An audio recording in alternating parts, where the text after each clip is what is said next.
Someday I'm gonna write the story of my life. I'll tell about the night we met and how my heart can't forget the way you smiled at me. I want the world to know the story of my life, the moment when your lips met mine, and that first exciting time I held you close to me.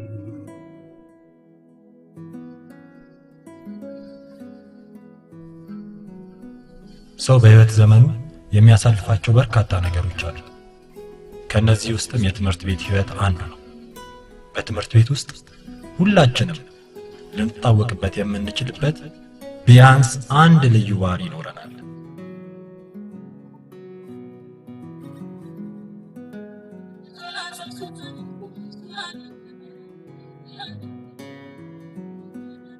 ናቲ ይባላል። ኳስ ያነጥራል፣ ራሱን ይነጥራል። 10 ሞክሮ 10 ይስታል።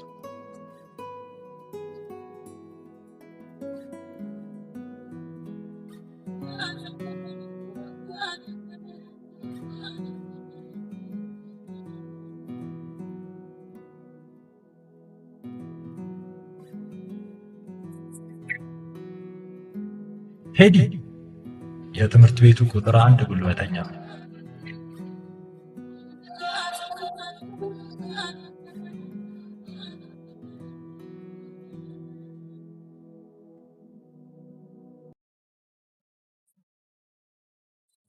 ማንንም አይናገረው፣ ማንንም አይናገርም።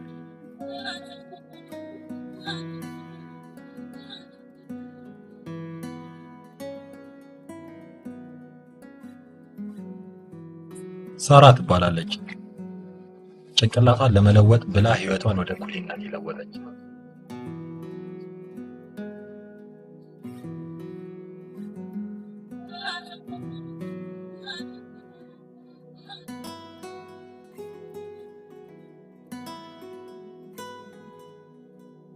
ነገር ላይ ዝናብ ቢዘንብ እንኳን በጃንጥላ ታነባለች ይሏታል።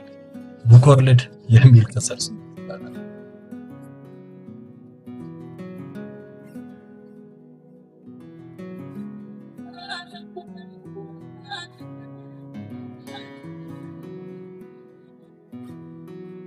ታሪኩ ክፍል በገባ ቁጥር ጥያቄ መጠየቅና ለጥያቄዎቹ ማርክ መመደብ ይወዳል። መጽሐፍ በማንበብ ምላሱን ያደርጋል። መላ አካሉ ደግሞ እኔን ሲያየኝ ይደርጋል።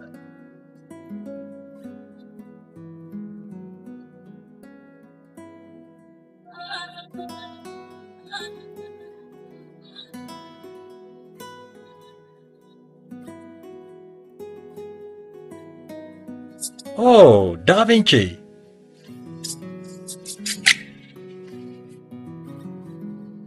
ይስላል፣ ያጠፋል፣ ይስላል፣ ያጠፋል። አንድ ስዕል አለችው እንደ እስራኤልና ፍልስጤም ጸብ መቋጫ አጥቶላታል።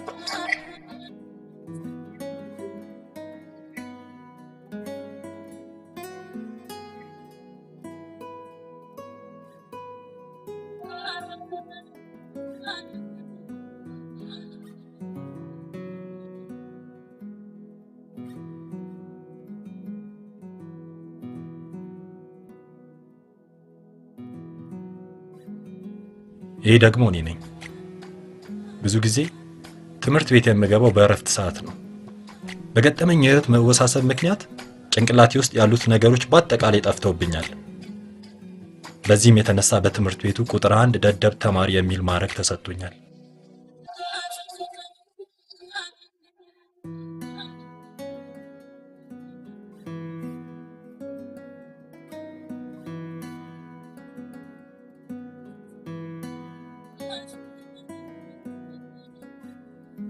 አብዛኛው መምህራን ባንተ ላይ አስተያየት እየሰጡ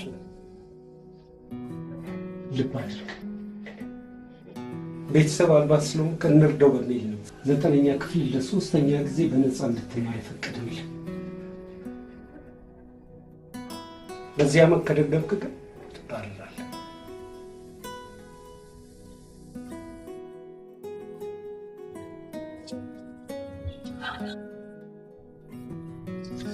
ዘጠነኛ ክፍልን ማለፍ እፈልጋለሁ። ትምህርቱ ግን ከባድ ሚዛን ሆኖብኛል። በደደብነቴ መምህሮቼ ከሰይጣን የበለጠ ይጠሉኛል።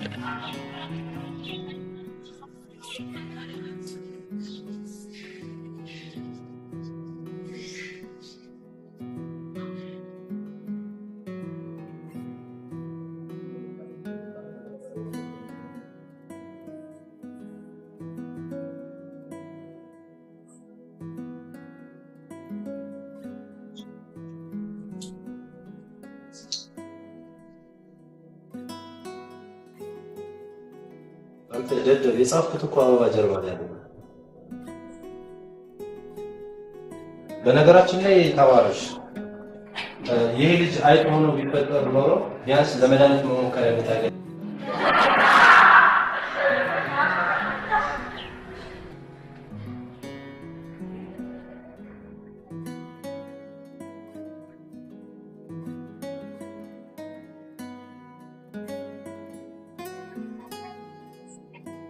ያሪክ አንተ ተናማህ ነው።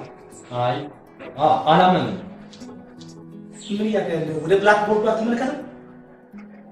እንደውም ደብተር ላይ ያስቀምጣል እንዴ? አባ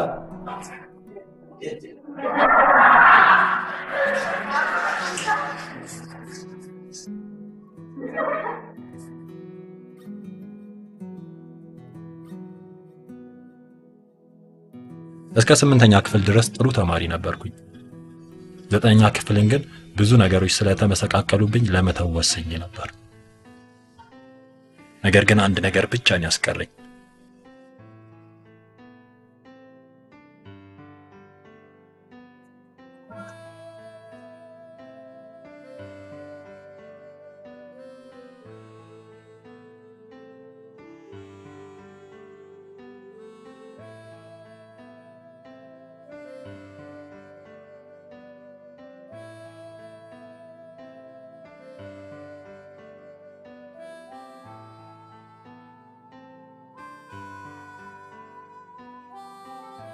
ይሄንን ክር ማን ያበላሽው? ንገሩኝ እንጂ።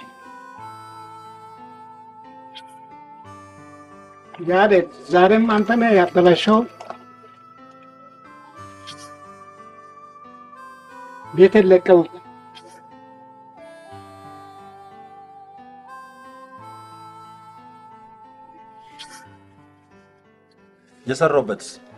የሰራው ወስላታ ለዛ ቢጄ ባስጠጋው ደግሞ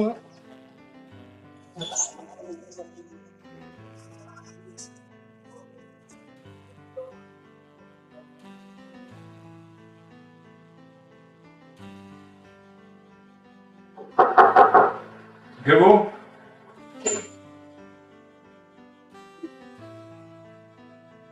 እንደምን አልካችሁ?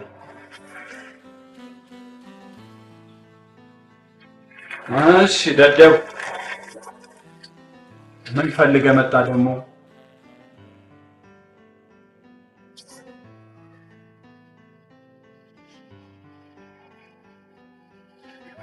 ኧረ አንተ ልጅ እንደው ትንሽ እንኳን ፈገግ በል። እኔ ፊቱ ላይ ፈገግታ የማጣበት ሰው ያስጠላኛል። እሺ የምትነግረኝ ነገር አለ? ብዙ ሰዎችን ስለምታውቅ ከትምህርት የጎን አነስተኛ ስራ እንድትፈልግልኝ ብዬ ነው።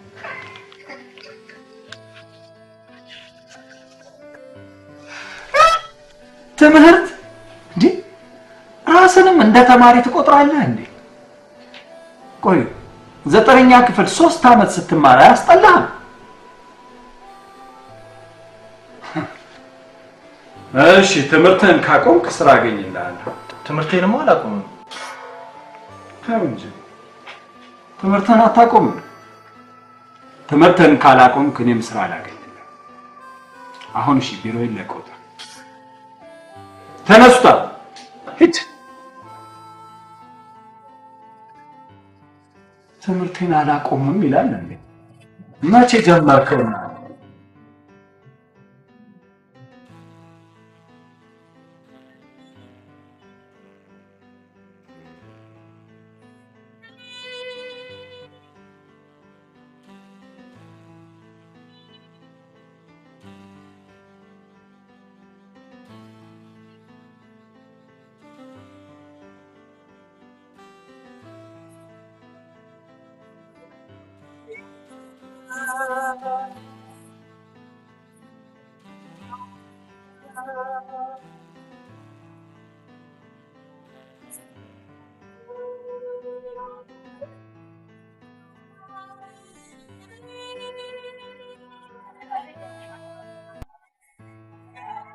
እዚህ ትምህርት ቤት ምን እንዳስቀረኝ ታውቃላችሁ?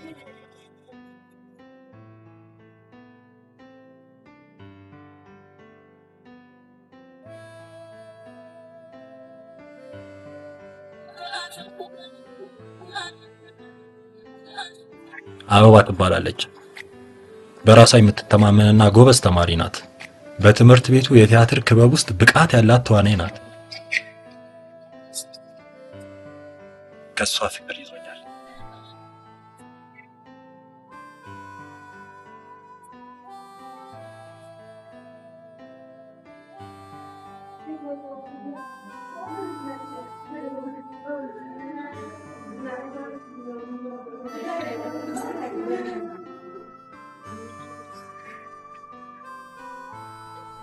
በታሪክ አጋጣሚ እንደማውቅ ብዙ የዓለማችን ፖለቲከኞችና መሪዎች በትምህርታቸው ደካማና ኋላ ቀር ቢሆኑ እንደዚህ ያለች ግን ወንበሩን ያሳጁትን ያስል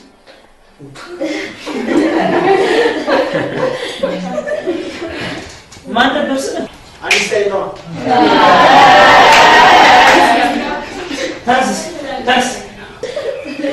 ተነስ ለሶስት ዓመት ሙሉ እዚህ ወንበር ላይ ተቀምጠ ስትማር ለምን ዝም እንዳለ አይገባኝም። አበባ ጀርባ ላይ ምንድን ነው ያለው? ብላክ ቦርድ ያለው ፊት ለፊት ነው።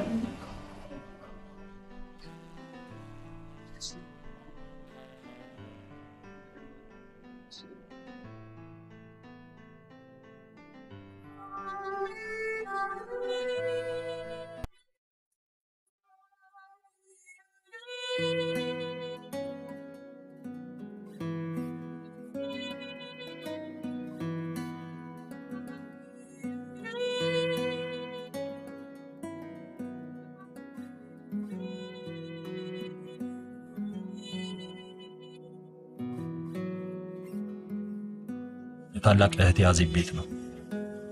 እናትና አባቴ ከኔ በፊት 3 ሴት ልጆችን አፍርተዋል። የ4 ዓመት ልጅ ሳለው ከዚህ ዓለም በሞት እንደተለዩ ሰምቻለሁ።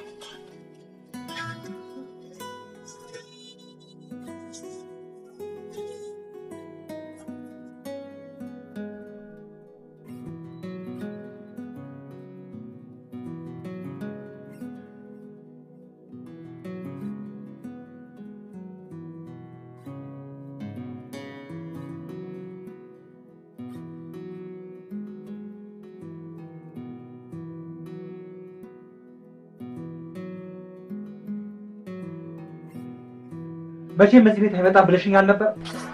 ትልቅ ልጅ እኮ ነው። ነገሮችን ሲያውቅ እዚህ ቤት መምጣት የሚያቆምበትን ነገር ይፈጠራል። ምንድነው ሁልጊዜ እንደዚህ የምትይኝ? እባክህ እንደዚህ አትሁን። ለጥቂት ቀናቶች ይልቅ ናና ተነስና ሰማ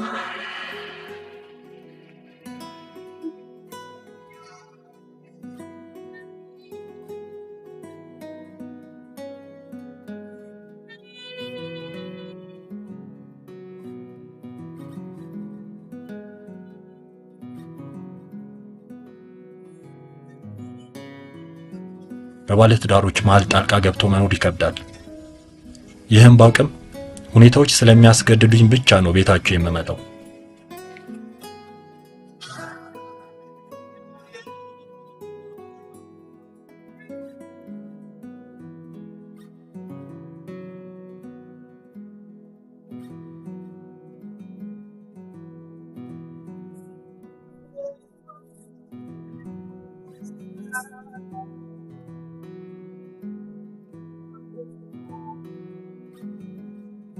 She was aware of her insecurity that she took the stage. She was convinced if she got up there that she'd be discovered someday.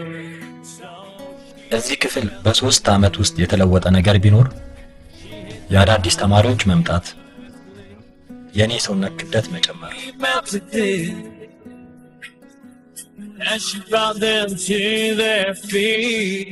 የሴት በጥባጭ ተማሪዎች መብዛት።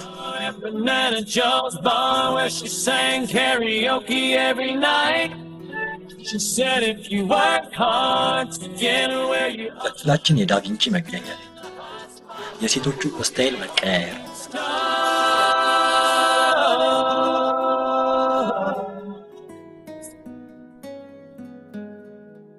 She made the local cable shows where the camera built. ከምንም በላይ ደግሞ በአበባ ፍቅር መያዜ ዋና ዋናዎቹ ናቸው። After a couple of weekends, the groupies were crawling all over the place. She signed autographs like she was godless in a skirt, and in the aftermath, that small town.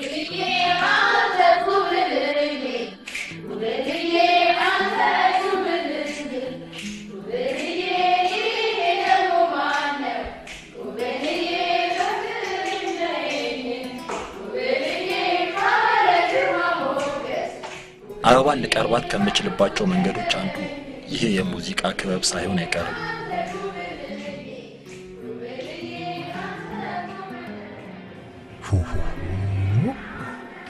ደግሞ ክበቡን ብቀላቀል በሷ ፊት ይሳለቁብኛል። አይ ቢቀርብኝ ይሻለኛል።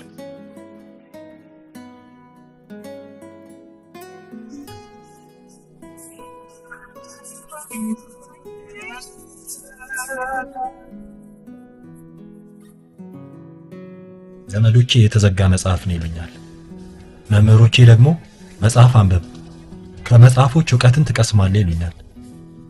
ያለውበት ሁኔታ ግን መጽሐፎችን እንደ ኤሌክትሪክና አሲድ እንድፈራቸው አድርጎኛል።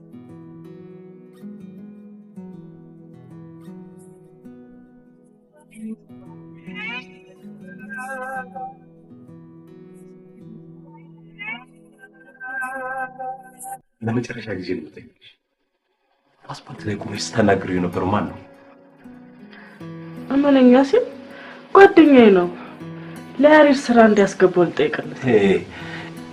ይሄ ያሬድ ወንድሜ ነው ምናምን እያልሽ ምክንያት ልትሰጪ አትፈልጊሽ። አንድ ነገር ልንገርሽ፣ ሰለቸኝ ካልሽ ቤቴን ጥለሽ መሄድ ትችያለሽ። አልበዛም እንዴ? ሲቢበዛል።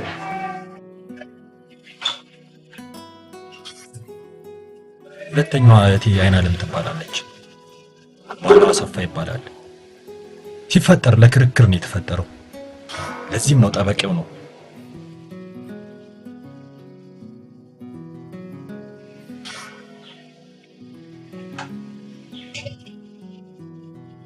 ነገሮችን ባጭሩ መቋጨት አይወድም። በእኔ ጉዳይ ሁል ጊዜ እህቴን እንዳስጨነቃት ነው።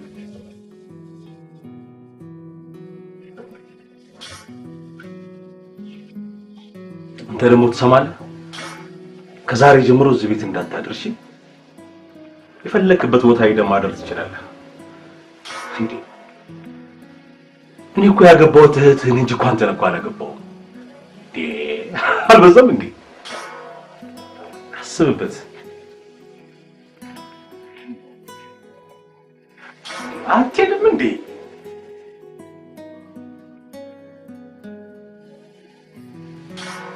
ደግሞ ነገሩ እሺ፣ ከዛሬ ጀምሮ እዚህ ቤት ማደር አይችልም። በቃ የዚህ ቤት እኮ አስተዳዳሪ እኔ ነኝ አይደል እንዴ? ስለዚህ እዚህ ቤት ማደር አይችልም። በቃ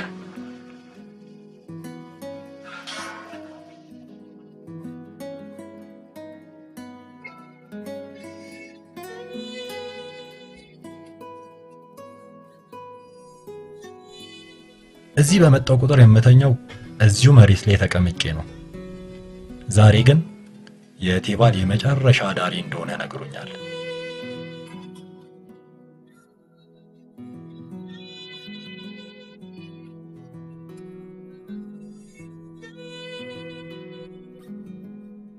ህይወቴና ይሄ ክር አንድ ናቸው። መቼ ውል እንደሚይዙ አላውቅም።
ኮዶኮ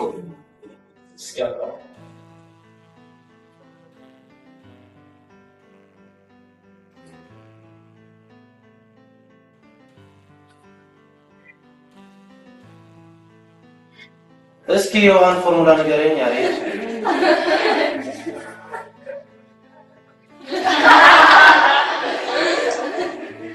እስኪ እንዴት ያው እስኪ አንቺ ማንሽ ነው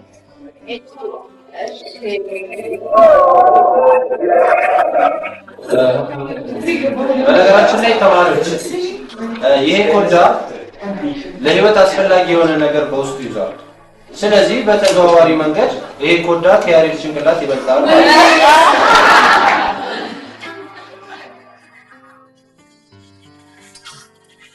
በህይወት ውስጥ ከሚያስጠሉ ነገሮች አንዱ ብቸኛ መሆን ነው።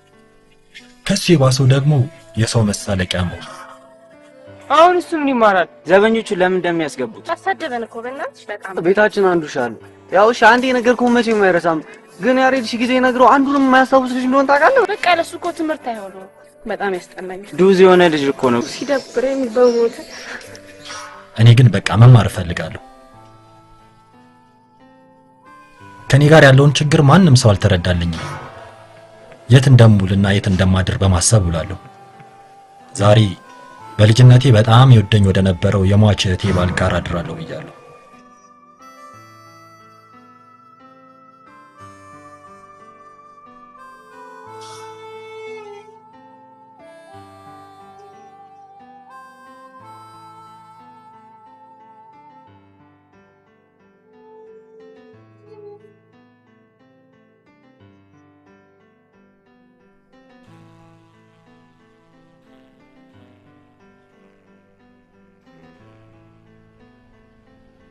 በዚህ ሳለሽ ደስተኛ ነሽ?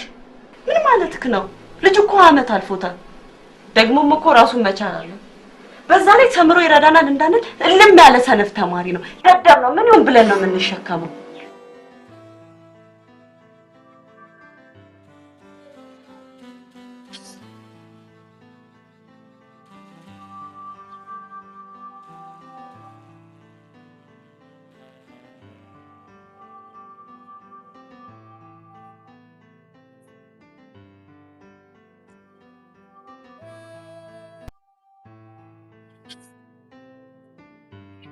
ዛሬ ምን ነው ቤት ሳትገባ?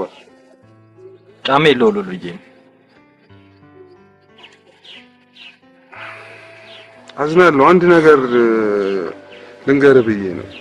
ነገ ያንተን ክፍል መጥቶ የሚከራዩ ሰዎች አሉ።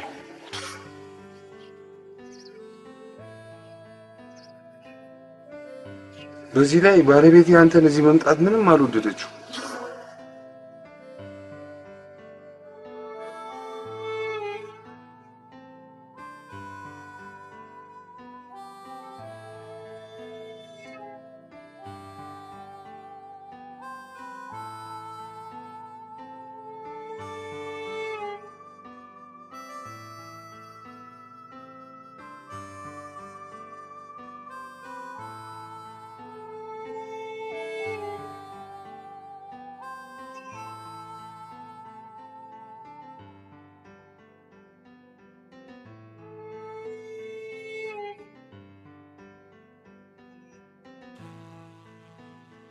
በልጅነቴ እህቴን ይወዳት የነበረውን ያህል ይወደኝ ነበር። ምን ያህል ነው ክፍያው? በወር 200 ብር።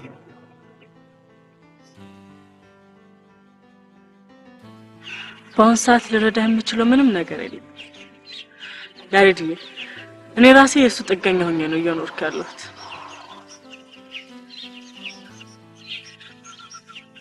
ነገሮች እስኪስተካከሉ አንተ ዝም ብለህ ያገኘከውን ስራ ስራ።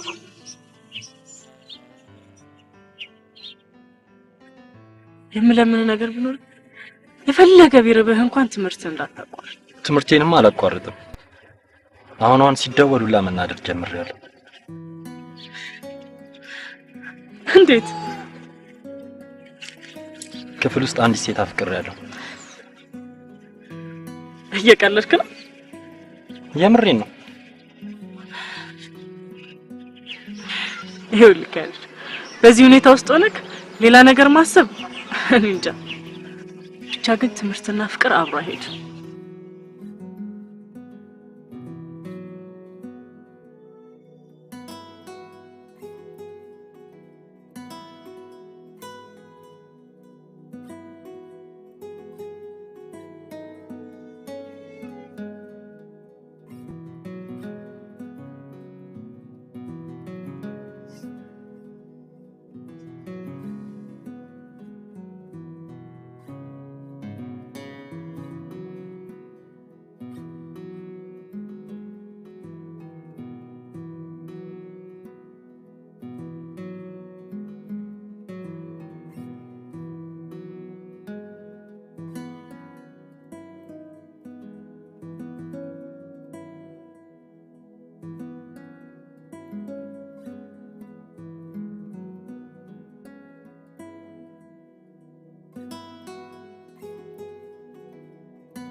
ይኸውልህ ሰማህ አንተ? ለዛሬ ዝም ብያለሁ። ነገ ግን ልታድርበት ፈልገህ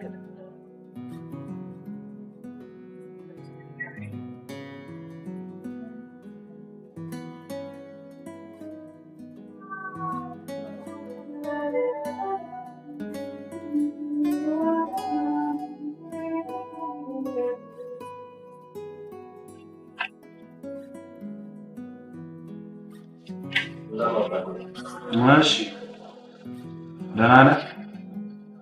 ደግሞ መጣ?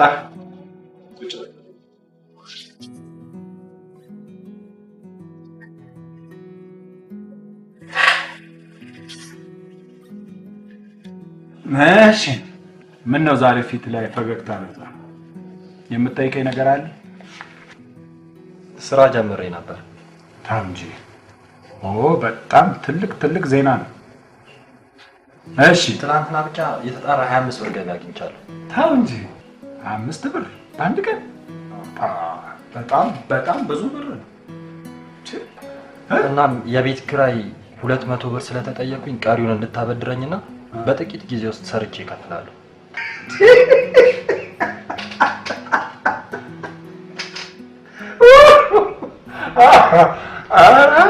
ታው እንጂ። ለመሆኑ የት ነው የጀመርከው?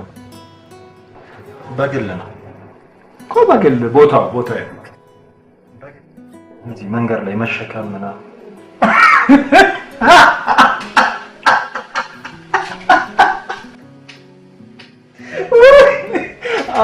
አንተ ልጅ እንደው መቼም አንተ አትስቅም። ሁሌ እየመጣህ እኔን ታስቀኛለህ አይደለም?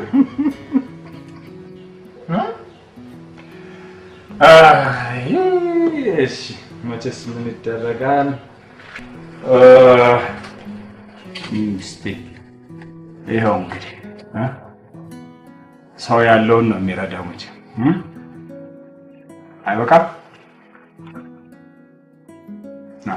አንዴ ቁም እስኪ። ቁም እስኪ አምጣ፣ ብሩን አምጣ። እዚህ ላይ ቁጭ አድርግ። እጅህን አድርግ፣ እጅህን አድርግ። ከዛሬ ጀምሮ በል። ከዛሬ ጀምሮ ቢዘረዘሩ የማያልቁ ችግሮቼን ይዤ በል። ቢዘረዘሩ የማያልቁ ችግሮቼን ይዤ ወደዚህ ቢሮ ድርሽ አልልም ስል ወደዚህ ቢሮ ላለመምጣት በገብርኤል በሚካኤል በ44ቱ ታቦቶች ስም ቃል እገባለሁ። ውሰድ። ሁለተኛ ብር ብለህ ወደዚህ ቢሮ እንዳትመጣ። እሺ?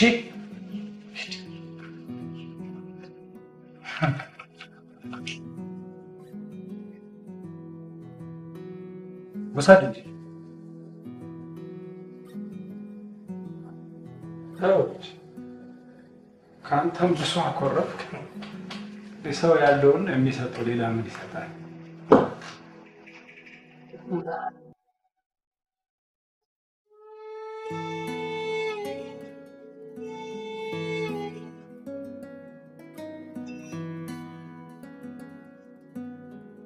She said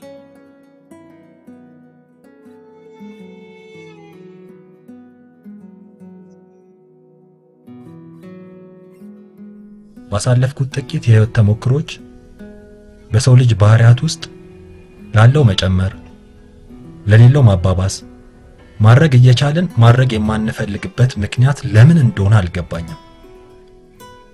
ቆይ ግን ጥሩ ማድረግ የማንፈልገው ለምንድን ነው? She said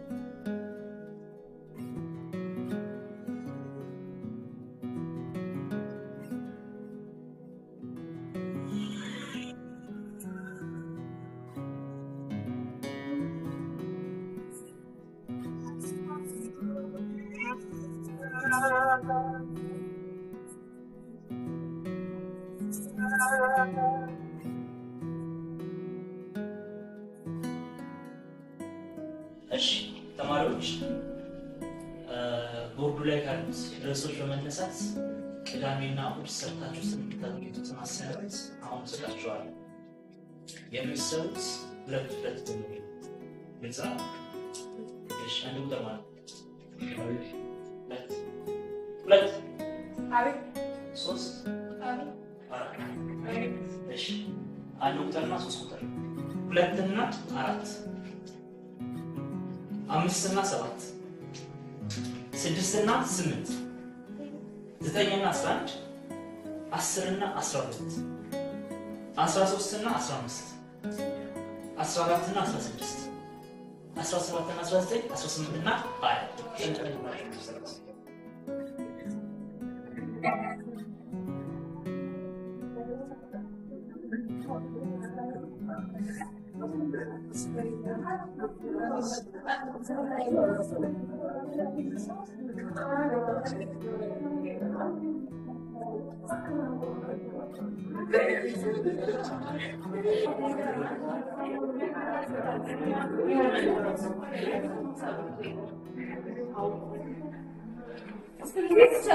ምንድን ነው? ከያሬድ ጋር እኮ ነው የደረሰኝ።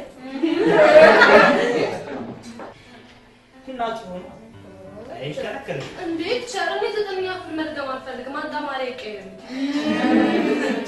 ይሄን ያልኩ አስቸጋሪ አልነበረም። እሺ ደስ ያለሽ ቁጥር ሰባት ቁጥር ማለት ሮቤል ነበር። ከአንተ ጋር ያለችው አሁን አዎ ከያሬድ ጋር ትንቀርሽ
Every day I live, try my best to give all I have to you.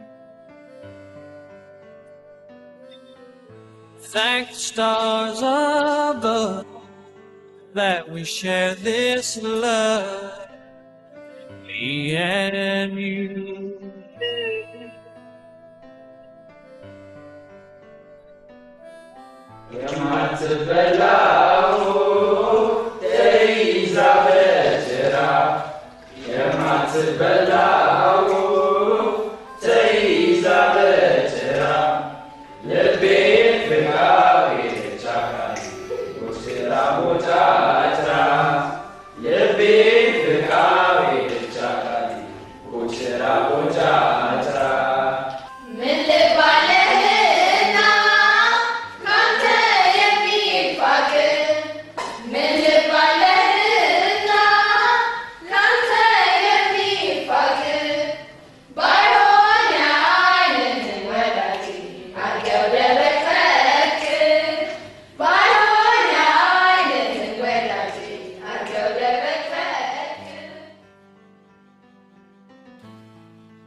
ይቅርታ ቆዩባል።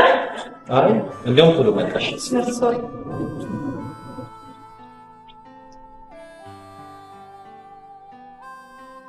እኔም በቅዳሜ ምድርም ዩኒፎርም አይደብርም። ይልቁንስ የአበሻ ቀሚስ አለብሽ።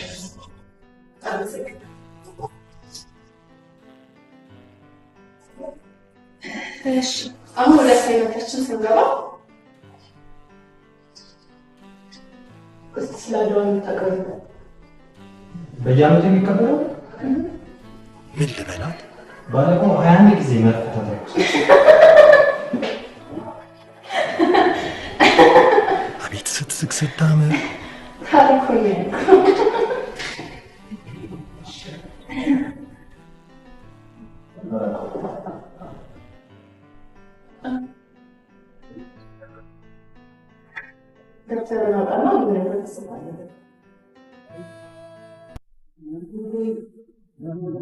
አጠገቤ መሆኗን ላምን አልችልም።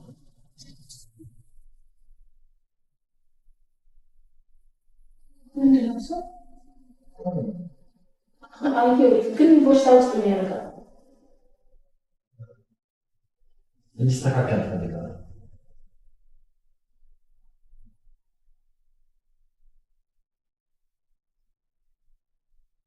እሱስ ዳቦ ነው።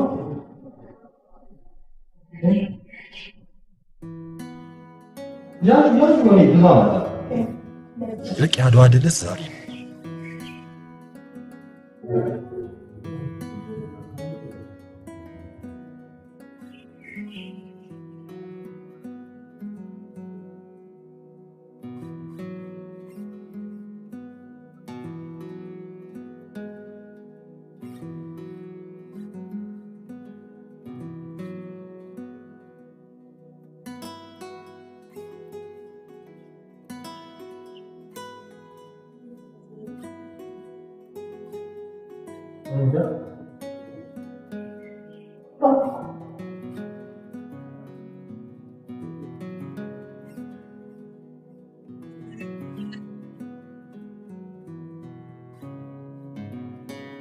ያው ግን ሁሉም ተመሳሳይ ናቸው።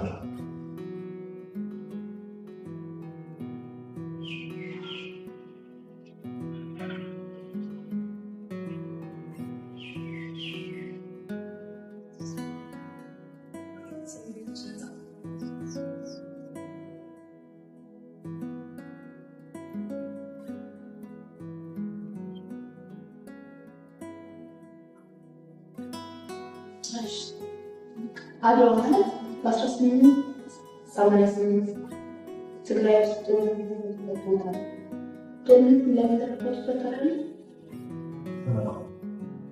Really don't think so. Not a love this true. ምንድነው የጥፍርሽ ትበያዋለሽ? እንዴ ምን ሆነ? ዶሎ ደግሞ አይታሽ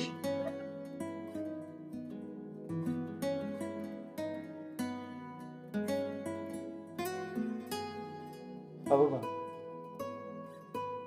ምን ነው? ምንም የሚያውቀው ነገር የለም እኮ።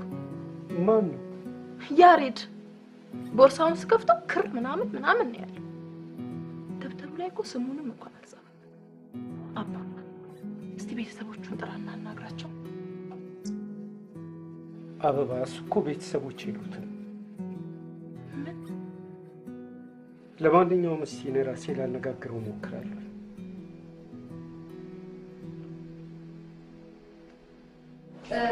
በመጨረሻም የቀይ ባህር ወደብ በአረቦች መያዝ የአክሱምን ወታደራዊ ኃይል አዳከመው።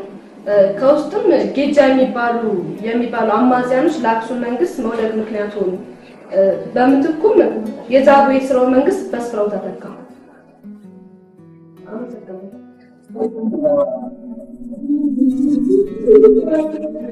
እሺ ቀጣይ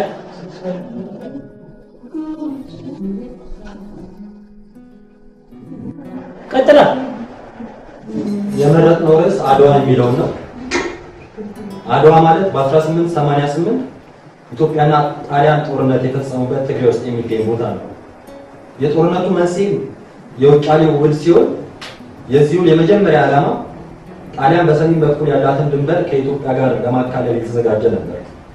ነገር ግን የአንቀጽ 17 በአማርኛና በጣሊያንኛ የተለያየ ትርጉም መያዙ የጦርነቱ መንስኤ ሲሆን የጣሊያንኛው የሚለው ኢትዮጵያ ማንኛውንም የውጭ ግንኙነት ማድረግ የምትችለው በጣሊያን መንግስት በኩል ብቻ ነው የሚል ነበር። ይህም አጼ ሚኒሊክንና እቴጌ ጣይቱን ያስቆጣ በመሆኑ የኢትዮጵያ ሕዝብ በመስተባበር የካቲት 23 ቀን 1888 አድዋ ላይ የአድዋ ጦርነትን ከፈሉ። ነገር ግን ኢትዮጵያውያን ጀግኖች ዘመናዊ የጦር መሳሪያ የታጠቀውን የጣሊያን ሰራዊት በባህላዊ የጦር መሳሪያ ደመሰሱት። በታሪክም ለመጀመሪያ ጊዜ ጥቁሮች አውሮፓውያንን ድል ነሱ። ይህ የኢትዮጵያ ድል የጥቁር ህዝቦች የድል ምልክትና የብዙ የአፍሪካውያን የነጻነት ትግል መንስኤ የሆነ ነበር። አጨብጭቡለት።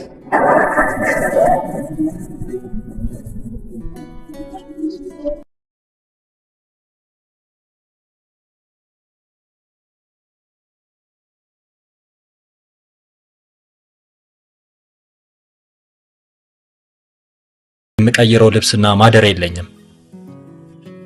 ከተማሪዎች እኩል የሚያደርገኝ ነገር ቢኖር ራሴን መጠበቄ ብቻ ነው።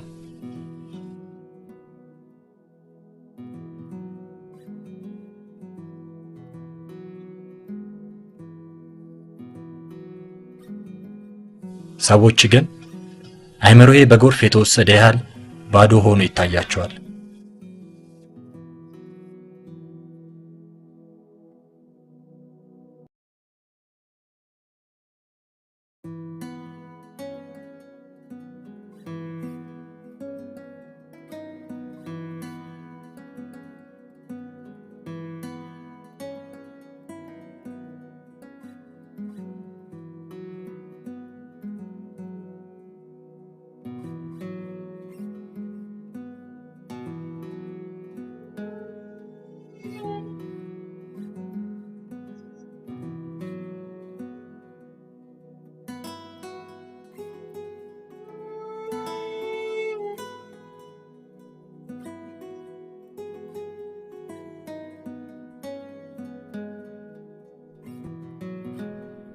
አምላኬ ብዙ ፈተናዎችና መከራዎችን አሳልፈ ለዚህ ስላበቃኝ አመሰግናለሁ።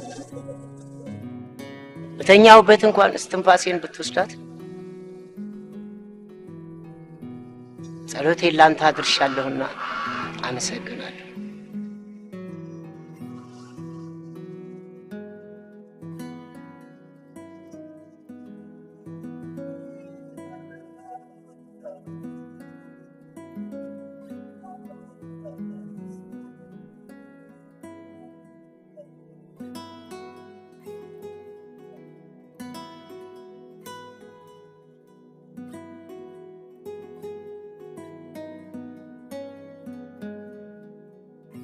አንተ ልጅ እንደ ስጋ አስበህ ብላው።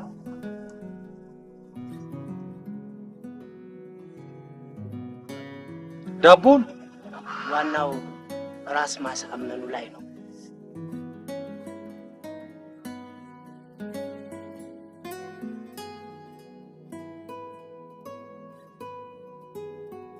እስር ቤት እያለሁ ራሴን እንደ ወንጀለኛ አልቆጥርም ነበር። በጠባብ ክፍሌ ውስጥ ሆኜ በየቀኑ ለ5 ሰዓት የከተማ ሽርሽር አደረኩ። ራሴን በፈጠርኩት ዓለም ውስጥ እመለከት ነበር። ራሴን እያሳመንኩ ብዙ መከራዎች ተወጥቼ ብዙ ፈተናዎችን አልፌያለሁ።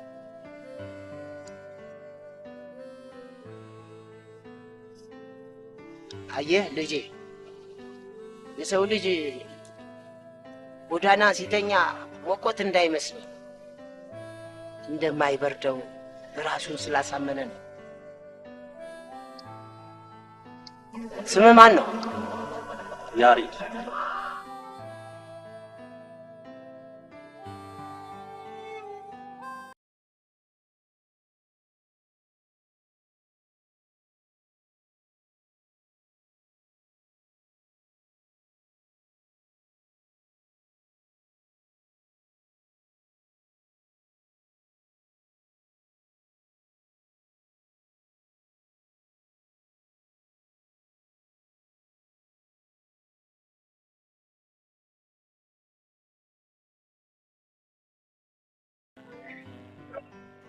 ታዲያ ካልጻፍክባቸው እነኚህ ሁሉ ደብተሮች ለምን ገዛቸው? ብጽፍበትም የማነብበት ጊዜ ቦታ የለኝም። በዛ ላይ መምህራኖቹ በአጠቃላይ ደደቡ መጣ እያሉ ስለሚጠሩ ትምህርታቸውንም አልወደውም። ምንድን ነው የመሰለ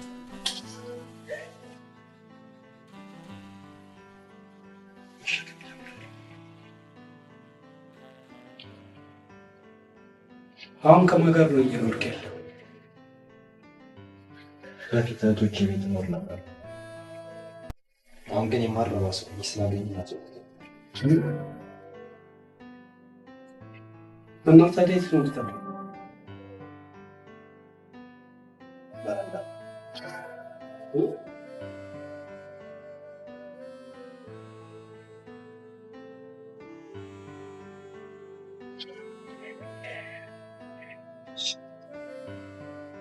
ደብተርን ይዘህ መሄድ ትችላለህ።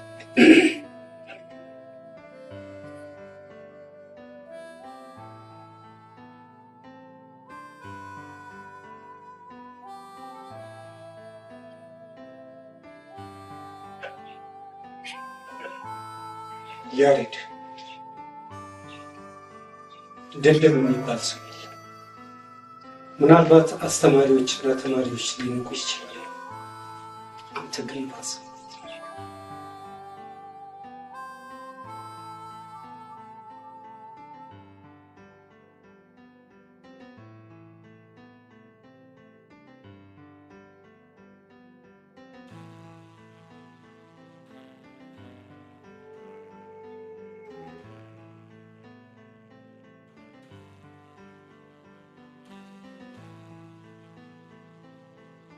ብዙ ጊዜ ኑሮ እንዴት አድርጌ እንደማሸንፍና አበባን እንዴት እንደምቀርባት ሳስብ ውላለሁ።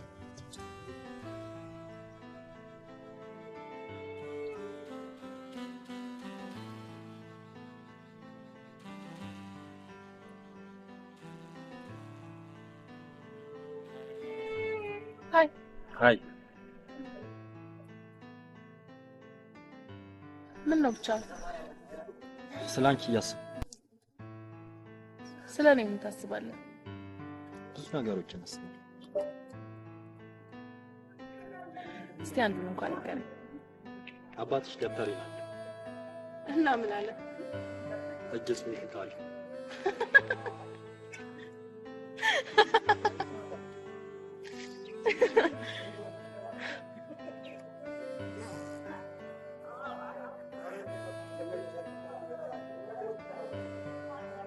ምን ላድርገው? በስንት ቀን ትጨርሳለህ? በሁለት ቀን ውስጥ ከጨረስክ ማንኛውም ዝናብ እየመጣ ነው።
በከፍተኛ ደረጃ ተስፋ በቆረጥኩበት ሰዓት የዶክተሩ መምጣት ተራ ገጠመኝ ሊመስል ይችላል።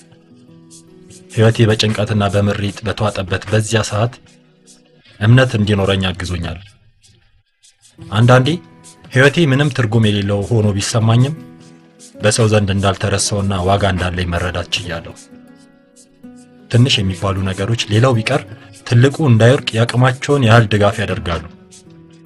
ስለዚህ ሁሉም ነገር ቦታ አለው። ሁሉም ነገር ዋጋ አለው።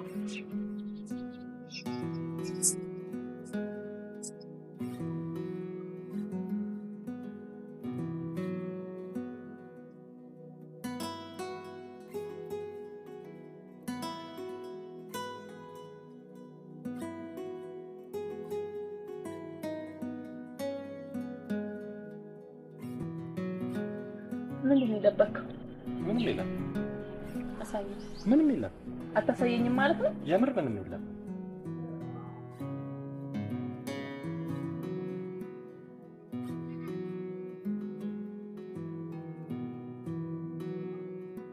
ኦ ማይ ጋድ! በአንድ ቀን 120 ገጽ! በእውነት በጣም ነው የኮራሁብህ። ትናንትና ማታ ለአንቺ ስል ነበር የጀመርኩት። ዛሬ ግን ለራሴ ስል ነው ማለት ነው። በጣም አመሰግናለሁ። እንዴት ነው ግን ጎበዝ ልትሆኝ የቻልሽው? አነባለሁ። አስተማሪዎችን ጥያቄ ሲጠይቁኝ እመልሳለሁ። ተሳስተሽ አታውቂም? ያው 100 ጊዜ። ግን በየቀኑ ስራዬን እያረምኩኝ ጎበዝ ለመሆን በቅቻለሁ። እኔ ጎበዝ ለመሆን ምን ማድረግ ያለብኝ ይመስልሻል? ላይብረሪ ገብተህ በየቀኑ ማጥናት ይኖርብሃል። በቃ አስተማሪ ጥያቄ ሲጠይቅ ትመልሳለህ። ይመጣልህንም ይሁን።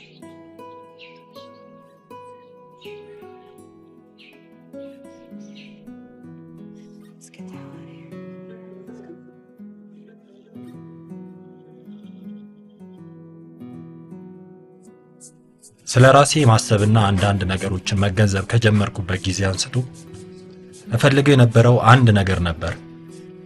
ይህንንም ነገር አሁን በእርግጥ ያገኘሁት ይመስለኛል። ለረጅም ጊዜ ስፈልግ የነበረውና በመጨረሻም የደረስኩበት ለመላው ዓለም ግልጽ ሆኖ እንዲተላለፍ ፈልጋለሁ። ጉዳዩ እኔን ብቻ የሚመለከት አይደለም። የኔን መሰል ህይወት የሚመሩትን ሁሉ ይመለከታል። ዙሪያ የተዘጋባትን የታጠረባትንና የተጨቆነችውን ህይወት ይመለከታል።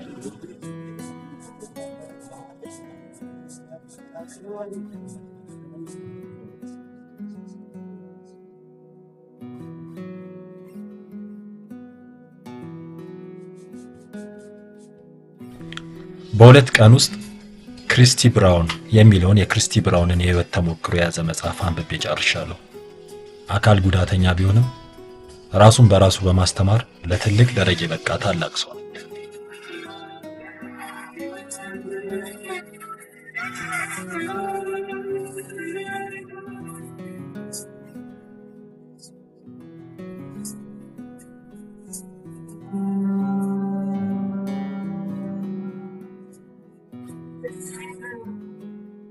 ሃይ ሃይ።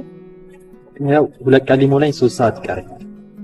ዋው በጣም አመሰግናለሁ። ቅዳሜ መቼ ነበር? ነገ። አባዬ እፈልግሃለሁ ብሏል። እኛ ቤት ፊት ለፊት ያለውን ካፌ ታውቀዋለህ?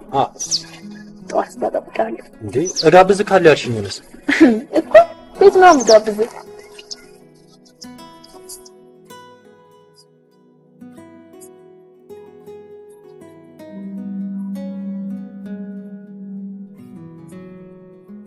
በአመት 2 ጊዜ የእናትና አባቴ የመቃብር ስፍራ ሄዳለሁ።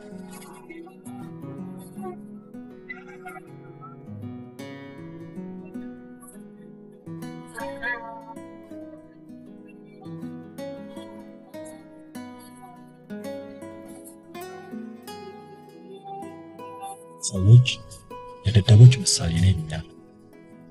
ውሃ ውስጥ የተቀመጥክ የማትጠቅም ጥቁር ድንጋይ ነህ ይሉኛል። ሁለታችሁ ግን እንደምትወዱኝ ያውቃለሁ። ባለፈው አመት ስመጣ ሐዘን ብቻ ነበር ይዤላችሁ የመጣሁት። ዛሬ ግን አንድ መጽሐፍ አንብቤ ጨርሻለሁ።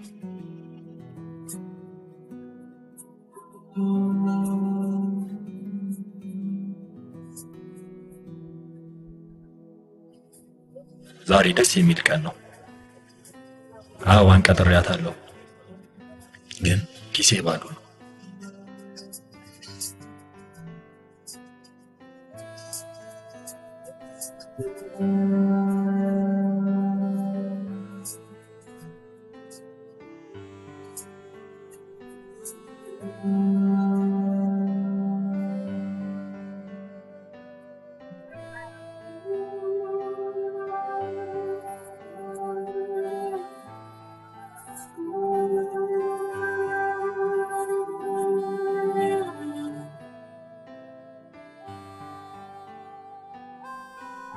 በለው ሰዓቱ ሄደ። ምን ትለኝ ይሆን?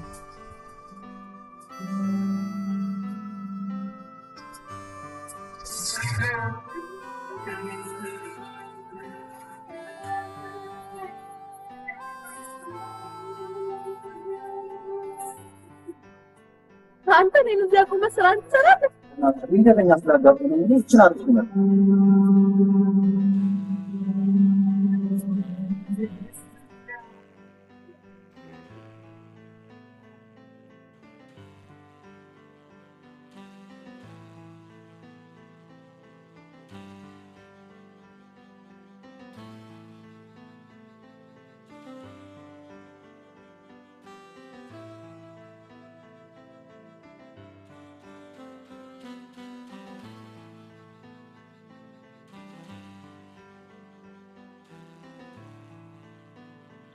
ምን ሆናችሁ ነው የቆያችሁ?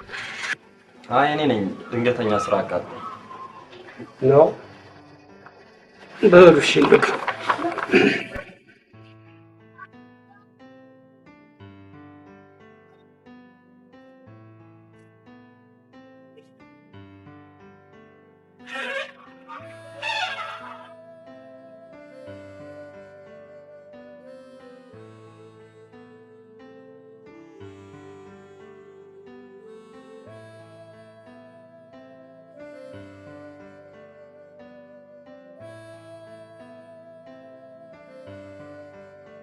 አባቢ ትንሽ ነው በዚህ ማለት ነው። ዛሬ ከሰዓት እህትሽ ነች እንዴ? በጣም እኮ ነው የሚቆየው። ከሰዓት ተባሻል ነው። እሺ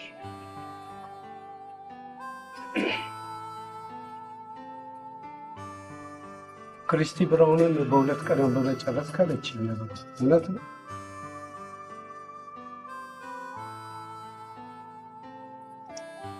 ኤልሳ እናቱ በጣም ጥሩ ሰው ነው። የእናቱ ስም ኤልሳ አይደለም፣ ሚስስ ብራውን ነው። አበባ ስለጻፉ ናቸው። ዛጋለን ሎ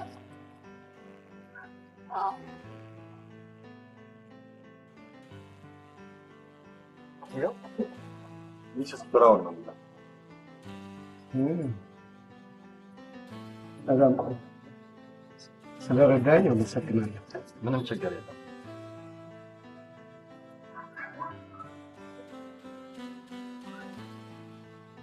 ያሬ ዛሬ ደግሞ እዚህ ድረስ እንዳስጠራው ታውቃለህ።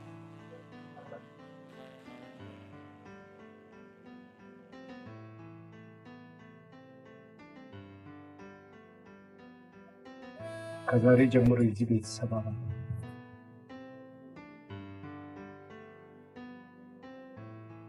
ከፍለን አበባ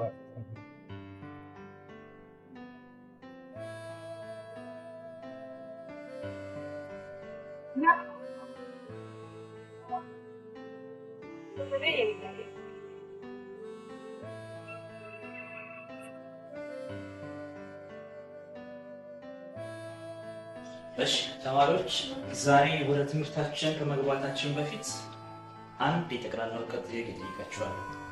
ጥያቄውን ልብ ብላችሁ አዳምጡ። በሮሚዮና ጁሊየት በኦቴሎ በሚባለው ድርሰቱ የሚታወቀው የዓለማችን ምን ጊዜ ምርጥ ደራሲ ስሙ ማን ይባላል? ይህንን ጥያቄ ለመለሰ ተማሪ 4 ማርክ ሰጥቷል። እሺ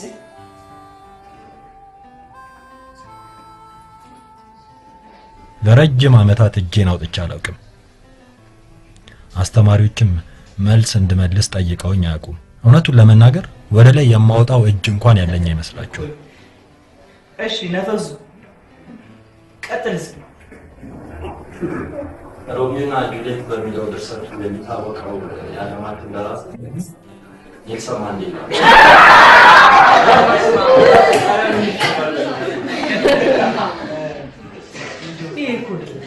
ኔልሰን ማንዴላ ቆይ እንደው ምንድን ነው የሚሻለው? እንደው በቃ የደደቦች ተማሪ ቁንጮ ነገር ይመልስልኛል። እሺ ዛሬ እንግሊዛዊ ዊሊያም ሼክስፒር አጨብጭቡ።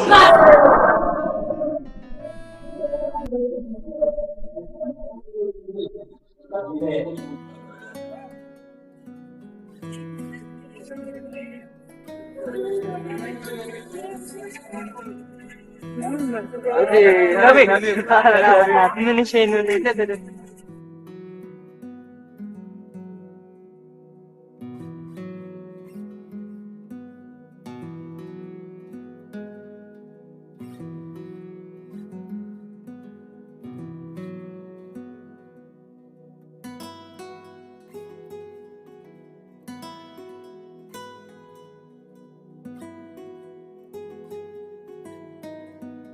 ጥላኝ የመጣው ደስ ብሎኝ ነው።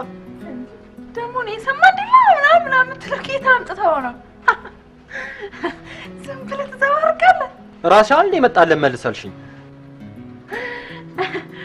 በጣም ጥሩ ነው።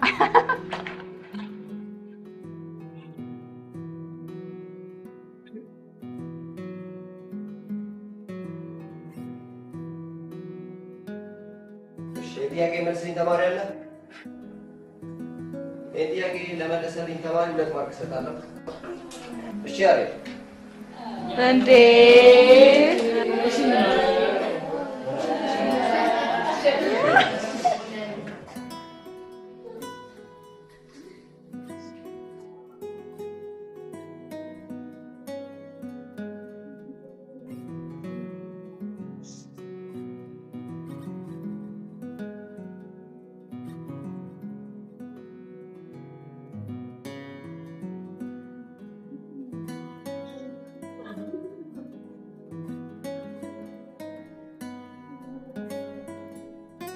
ጨርሰው እንጂ ዜሮ ቀረ።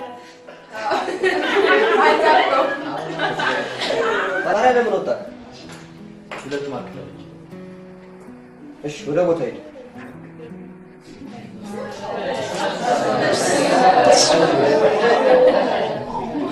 እሺ ተማሪዎች ዛሬም እንደተለመደው አንድ ጥያቄ አለ። ጥያቄውን ለመለስ ተማሪ 5 ማርክ ሰጣለሁ። ጥያቄው ምንም ባይሆን በአራዳ አደባባይ ከቅዱስ ጊዮርጊስ ቤተክርስቲያን ፊት ለፊት ያለውን የሚኒሊክ ሐውልት ተመርቆ ለህዝብ በግልጽ የታየው በስንት ዓመት ነው?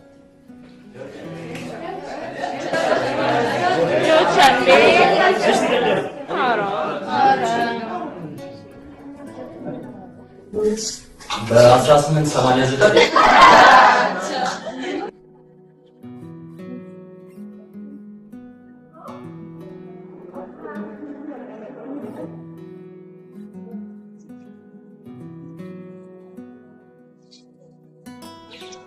ምን እያነበብክ ነው? ጂኦግራፊን እያጠናሁት። ሌሎቹንም ግን ማጥናት ነው። ኬሚስትሪ፣ ፊዚክስ እና ማትስ ማለት ነው። ይሄ ማባዛት ማካፈል ምናምን ተማሪዎች በየቀኑ እየሳቱ መቀለጃም እየሆንካቸው ነው። ይሄንን ነገር መለወጥ የምትችለው ግን አንተና አንተ ብቻ ነህ።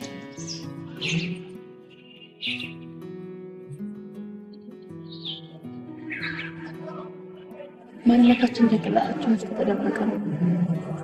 ለማጥናት ልትፈትሸው ትችላለህ። የሚከብድህን ነገር ደግሞ ይሞላል።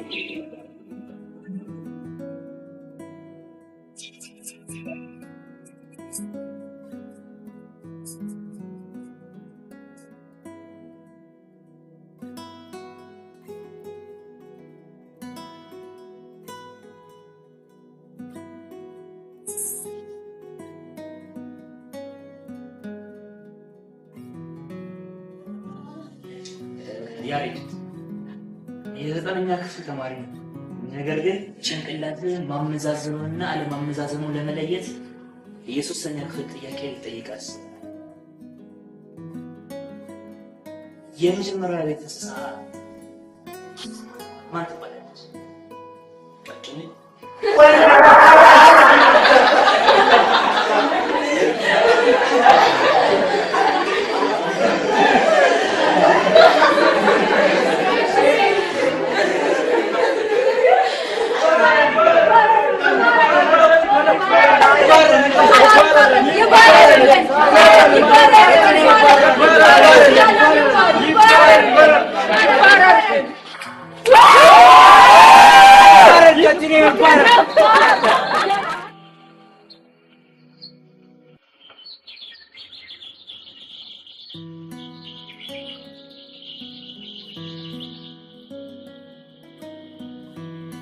ጥሩሽ ናቸው ነው የምትለኝ?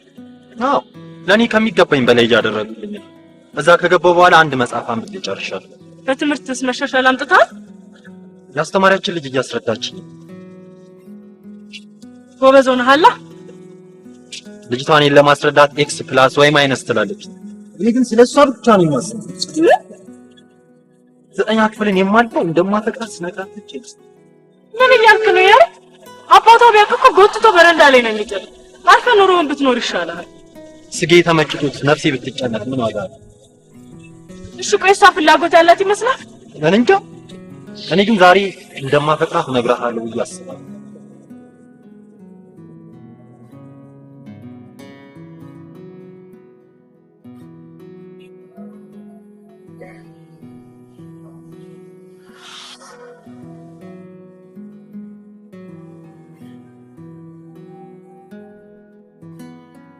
ዛሬ ደብሯል ማለት ነው። ምን እያሰብክ ነው? የሆነ ወሬ ላወራሽ ፈልጌ ነበር። ኦኬ። አዎ ያንተ ወሬ በጣም ደስ ይለኛል። ነገሩ ትንሽ ግራ ሊያጋባሽ ይችላል። የሆነች ልጅን ወድጃት ነበር፣ ግን በቃ ልነግራት ፈራሁ። ምን ያስፈራል? እንግሊዘኛ ተሸራችን ያለንን አታስታውስም? ሴቶችንና እንግሊዘኛ ቋንቋን አትፍራቸው ብሏል። ግን ማናት? የት ነው ያገኘናት? በቃ ሌሊቱን ሙሉ እሷን እያሰብኩኝ ነው ማድረግ። አሁን የት ነው ያለችው?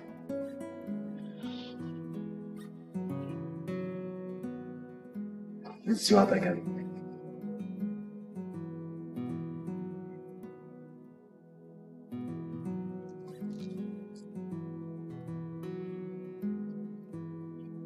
ከተስማማሽ ይሄን እስክሪብቶ ትራሴ ላይ አስቀምጥ።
እንዴ ምን ነው ዝምታ በዛችሁ? ችግር አለ? ያሬድ እስቲ አንተ ንገረኝ፣ ምንድን ነው የሆናችሁት? እንግሊዝኛና የሆነ ነገር አትፍራ ተናገራችሁ አለች። እሺ ብዬ ክፍል ውስጥ እጄን አውጥቼ ስመልስ ተማሪዎቹ ሳቁብኝ። በዛው ተናደደች። ይሄ ምን ያናድዳል ታዲያ? ያደረገው ጥሩ ነገር መሰለኝ። አንድ ሰው የሚችለውን ነገር ከተናገረ በቂ ነው አይደለም? አይደለም እንዴ? አዎ አባቢ፣ አሁን እንቀጥል።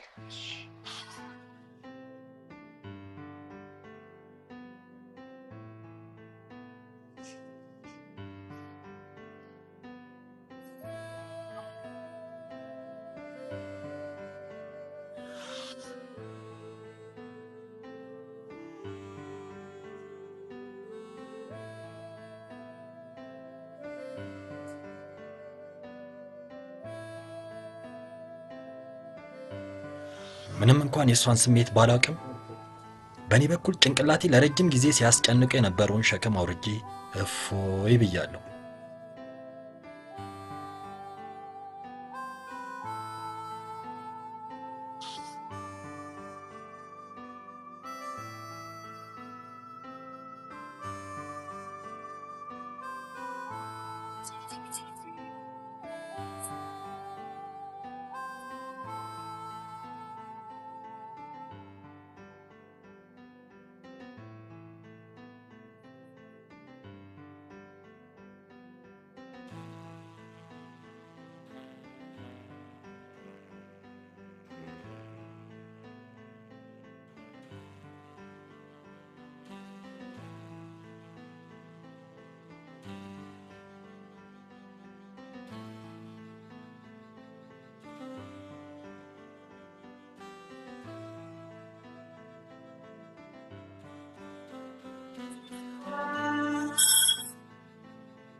አይምሮዬ እንደ መጽሐፍ ሼልፍ ብዙ ነገሮችን ሰብስቧል።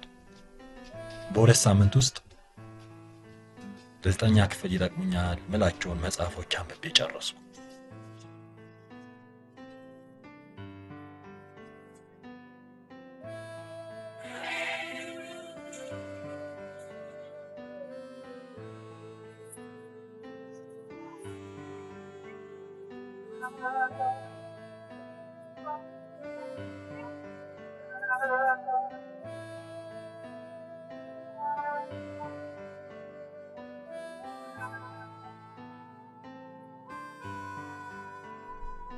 እሺ ተማሪዎች፣ ዛሬም እንደተለመደው አንድ ጥያቄ ጠይቃችኋለሁ።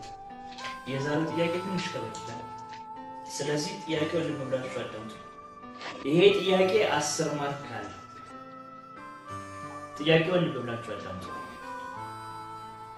ክርስትና ለመጀመሪያ ጊዜ በ4ኛው ክፍለ ዘመን ወደ ኢትዮጵያ ይዞ የገባው ሰው ስሙ ማን ይባላል?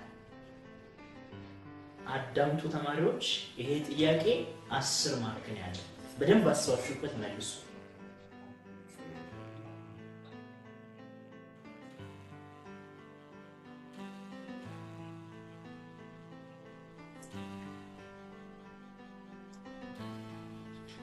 አንተ ደደብ፣ እጅን ብትወርድ ይሻላል። እጅን አውጥተህ ራስህን ከምትጎዳ እጅን አውርድ። ትመልሳለህ ማለት ነው?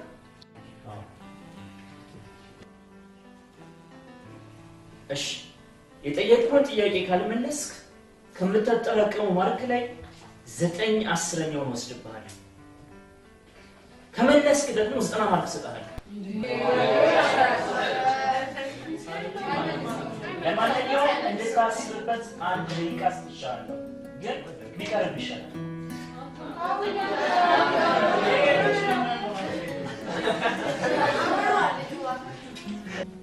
በአንተ አስተሳሰብ የጠየቁት ጥያቄ አይመለስም። ስለዚህ እጅን አውርድ።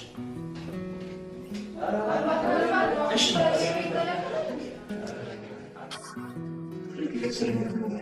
በመጀመሪያ ክርስትናን የተቀበሉት የንጉሳውያን ቤተሰቦች ሲሆኑ ክርስትናን ወደ ኢትዮጵያ ያመጣው ቅዱስ ፕሪማኖስ ሲባል አባ ሰላማ ቀስታንቲን ብርሃኑ ይጠሩታል። ይህ ሰው በወቅቱ በቤተ መንግስትና በመንግስታዊ ፖለቲካዊ አስተዳደር ከፍተኛ ስልጣን ተሰጥቶታል። የወጣቱ ንጉስ ይዛናና ተገልጋይ በመሆንም አገልግሏል። ኦ ማይ ጋድ፣ በትክክል መልሷል።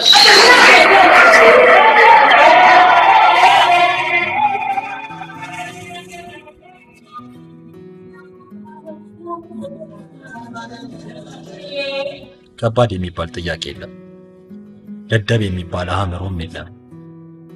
በራሴ የምትተማመንና ትዕግስተኛ ከሆንክ ያለምንም ጥርጥር አሸናፊ ትሆናለህ። የተወሳሰበው ህይወትህም ትክክለኛውን መንገድ ያገኛል።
በመጨረሻ ግን ፍቅር ምን ማለት እንደሆነና ምን ያህል ጉልበት እንዳለው ተረድተውታል።